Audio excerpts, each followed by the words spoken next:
Okay, you can have a gore feast with the Fades on Wednesday at 9 p.m. on BBC Three. But I am joined in the kitchen by Angel. How's your cooking?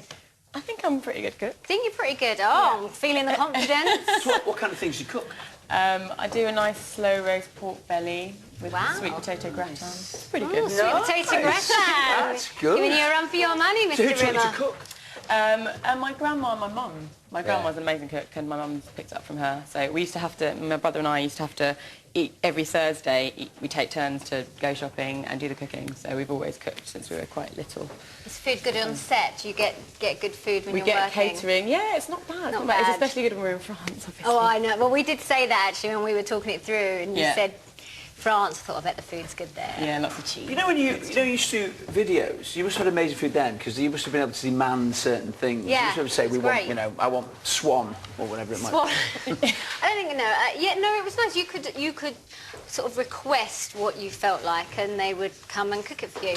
Gone are those days, Simon. I'm not requesting anything indoors anymore. Apart from me, Lou. So we're going to make, as we slip in to our prawn curry with a potato fritter. Look at that, looks beautiful.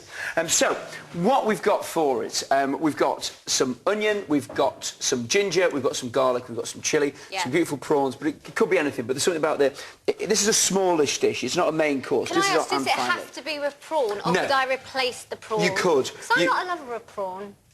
I like them in something like I must admit, they're not... You love prawn, that's good. They're not my most favourite thing all the time, but I think of certain dishes they work real, and this is one of them. Yeah, you could do this with mushrooms, Lou, you could do it with aubergine, you could do it with chicken, you could really do it with anything. It'd be nice with slow-cooked lamb, because what we've got is the potato fritter is on neutral base and quite crispy. Then it's like having a nice curry flavour on top of that. Apart from that, whether chickpeas would be good with that. Chickpeas, yeah. So then we've got just some shop bought curry paste, some vinegar, just some malt vinegar. That lovely thing about adding vinegar to curries gives a real oomph to it. Yeah. A little bit of cream. Then for our fritters, we've got some gram flour, some plain flour, some cayenne. We've got some coriander, some peas, turmeric, black mustard seeds, and a little bit of chilli. Now, what we've done, all of these, our onion and our ginger, our garlic and our chilli, we've cooked this nice and slowly. So everything that's going on here, it's a gentle flavour. You know, so you get all that lovely sweetness coming out. So what was that? Ginger? Ginger, yeah. And then we add our shop-bought curry paste. Now, I don't know, what people tend to do a lot of the time, they think because this paste is already made,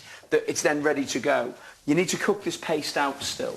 So once you put it into your pan, because straight away it starts to smell delicious, but I think still they have a little bit of acidity in them. And if you don't cook a paste properly, it tastes a bit powdery in the dish, doesn't it? Yeah, powdery and bitter. Also, another thing I think that's quite a nice thing to do, a little pinch of sugar into a curry paste will just take away any edge of bitterness to it, and it'll just give you a more rounded flavour. Okay. So we cook that for a few minutes. Let's assume that that's been done, and then we just add some prawns into there and start those cooking away. Okay, so there we go. Over to you. Anything else, Lou, while I just kind of warm these through? Right. No, I would like to ask an email from Karen Walker. She says, you've talked about wanting Gwen's role to be a lot more physical.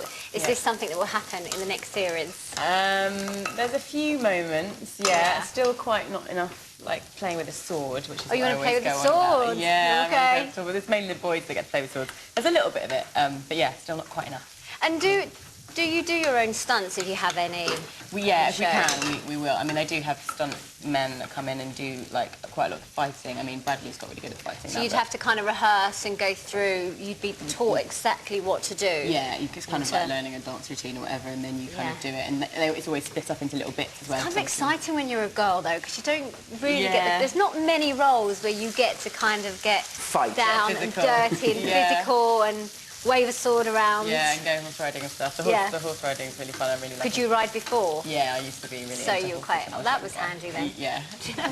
First day nerves. Yeah, I know, because actors have that famous thing that actors always say when they get a job and they say, can you horse ride? And they say yes.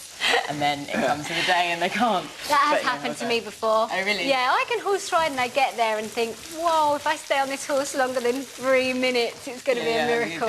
You're sweating. So this cooks out a little bit. Then we add our vinegar into it and we turn the heat up, and this gives us a nice little bit of acidity now, but it's rather than it being bitter, what you talked about before, it's a controlled acidity, it's deliberate, so we have that sweet and sour thing. A little touch of water goes into the pan as well. Cook that for a couple of minutes. Yeah. And then we're going to add some cream to it. So it's that weird thing that we've got vinegar and we've got cream. So a little bit of water acts as a bridge for it. So hopefully the cream won't curdle, and then we just let that bubble away until the prawns are cooked. So you get that lovely thing of it being sweet and sour. Now, if it does start to split, add a little bit more water to it. And keep adding a little touch of cream. Just got to get this on then, haven't you, and have it simmering. Yeah, and it doesn't take long. We're just going to let that bubble away. So, lovely. finally, Angel, you can do some work. So what we've done, we've mashed up some potato, fried off some more onion. We add a little bit of mustard seed into there, and we add a little bit of turmeric into there. So, first job for you, actually, is you want to chop a bit of coriander, chop a little bit of chilli, and we chuck all of those into our mashed potato, together with our onion and our turmeric and our mustard seeds, OK? Gwen, are you, Gwen, I'm calling you Gwen from your character, Angel. Are you, you're playing guitar or learning to play guitar? Have you been inspired by having Ed on the show today? Actually, yeah, that was amazing, actually. It was amazing, wasn't it? Yeah, I really loved it. Do you just play or do you songwrite, do you sing? I have been writing a few songs, Okay.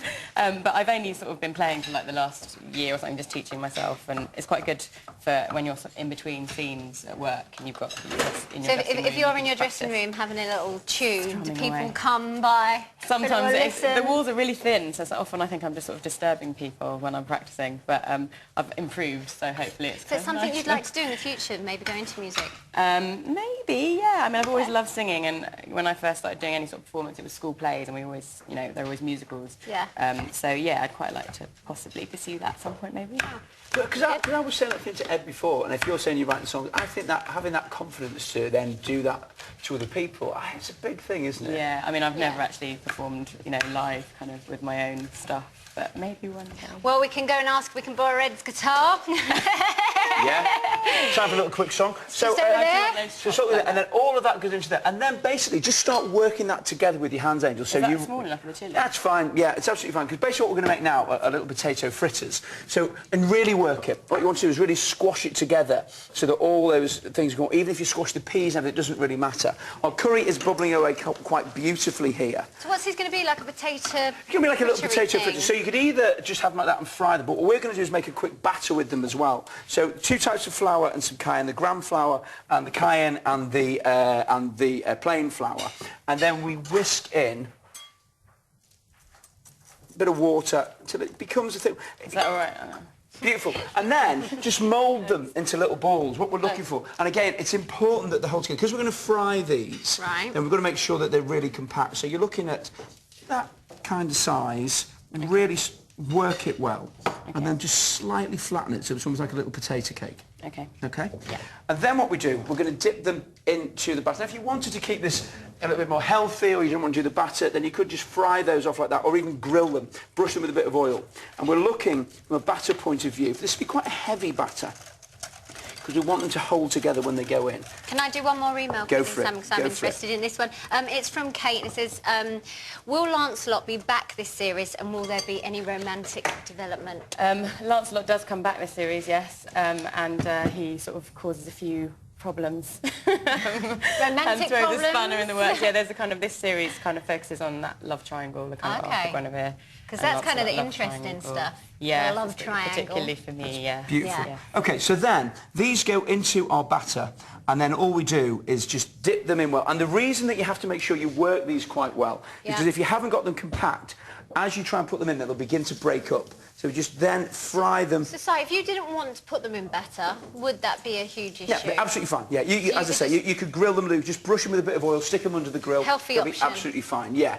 And to be honest with you, you can even just treat it as mashed potato. You know, serve it warm like that. Can you just do it in a bit of a pan as well? Just brown it off? It'd be delicious. So, we've got a couple of these that we've done already. You cook those for 3 to 4 minutes, and they crisp up beautifully. So you've got a very simple batter, and we've got this nice crispness now. So what you get is, of course, you get the crispy outside batter, and then the middle is nice and soft. Okay, so good. what we do, so our prawn curry, we cook this in real time, so it doesn't take long at all to do it. And then all we do is simply scoop these delicious, delicious prawns. Okay, well, so while you plate that up, we'll go over to Tim. Blimey, thought we were about to have a dance there, Ed. Thanks, Louise. We can reveal that the day after you, yeah. When Jurassic Park released this song was, the release of this song was #1. The year was 1997, that's it. 1997. And that band that I was thinking of was Hot Hot Heat, who wrote Bandages. We've got stuck into our food already. That's any fish. Well, I got some... Definitely eaten all of his. Pretty good. He likes it. An email from Nathan here, Ed, for you. Is it true you won Norwich Next Big Thing? If so, I'm entering next year with your song Uni. Any tips? Did you win that? I did, yeah. Did you? Back in 2008, yeah. So what happens when you win it? What did you win? I won that guitar, actually. Did you? Yeah. And some studio time. That's pretty good. What do you think? I've got to ask you, because we ask everyone who comes on the show, what do you think of X Factor and those sort of competitions? Hey, didn't someone sing one of your songs on X Factor the other day? Yeah. That's surreal, Was that good or bad? Well, it's back in the top 10, so I think it's probably a good thing. What do you think of those competitions? I mean, there's a time and a place for them, and the sort of people that go on them are the sort of people that, you know, kind of need to take that route, and I wouldn't want to kind of pass judgment on anyone taking that route. Would you have entered one of those competitions if it had been another 3, 4, 5 years down the line? You think, oh... If I couldn't play the guitar, I would, yeah. I definitely would. Right. When are you starting touring, by the way? I start touring in October and run straight through to the end of January. Okay. So I did think the guy, though, on X Factor, he really taken your song to heart. Yeah. You know, he really looked like, wow, that was his anthem, wasn't it? He, you know, stolen your song to make it his anthem, which is quite cool. No, it was cool. It was surreal to watch. Yeah. Angel, what's that like? It's lovely. Is it good? Yeah. Is it good? Well, I got an email for you two from you, Starak, who says, what is the plan after Merlin for both of you? I've only got a minute, so what are you both doing? Huge stardom. I don't know, I think we're waiting to hear about a few things in the pipeline. So What, Merlin, the film and auditioning. stuff like that, but have you got any theatre work or anything coming up? Or? Nothing set in stone yet. Nothing set in stone. You've got a film coming out, though. Yeah, I'm doing a bit of promotion for a film called Parked, which is it's been released in Ireland on the 14th of October, but it'll be in the rest of the UK and Europe right after that. What's it about? It's got Colin Meaney in it, starring as a guy who returns from London back home to Ireland, trying to seek welfare, and I'm his friend who tries to get him back on the path to life.